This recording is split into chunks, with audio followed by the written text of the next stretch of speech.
ધારાસભ્ય ભાવનાબેન છે।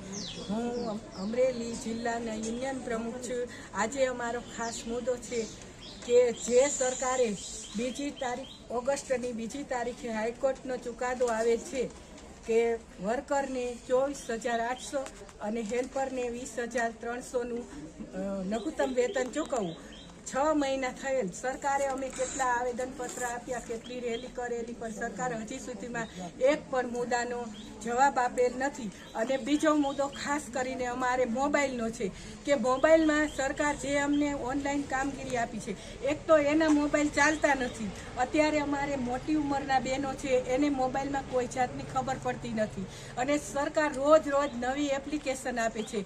નેટવર્કનો પ્રોબ્લેમ થાય, એપ્લિકેશન ચાલે નહીં, છતાં પણ અમારે કામ કરવું પડે છે। જે અમારો મુખ્ય ધ્યેય છે બાળકોનો, તે તો એક બાજુ જ રહી જાય છે કે અમારે બાળકોને પૂર્વ પ્રાથમિક શિક્ષણ આપવું, બાળકોને પૂરક પોષણ આપવું, તે તો બધું એક બાજુ જ રહી જાય છે અને સતત અમારે મોબાઈલમાં કામગીરી કરવી પડે છે। અને અત્યારે જે નવી એપ્લિકેશન આવી છે એવીટી, એના ઉપરથી તો સરકારને શું ખબર શું સાબિત કરવા માંગે છે ખબર નથી પડતી કે જ્યારે અમારા બાળકોની અમે સીધી હાજરી પૂરીએ છીએ ત્યારે અમુક બહેનોને 40 બાળકો હોય, 20 બાળકો, 25 હોય, પણ એની સામે 5, 10 એવા બાળકો જ આવે છે। તો આ એપ્લિકેશન સામે તો અમને વિરોધ જ છે।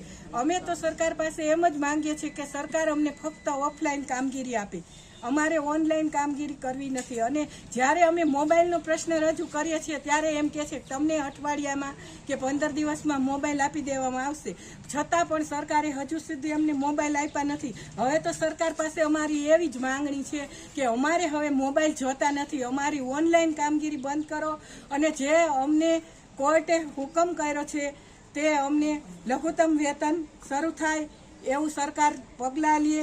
અને જો સરકાર આગામી બજેટમાં કાંઈ પણ રજૂ નહીં કરે તો અમે છેક ગાંધીનગર સુધી પણ લડવા તૈયાર છીએ।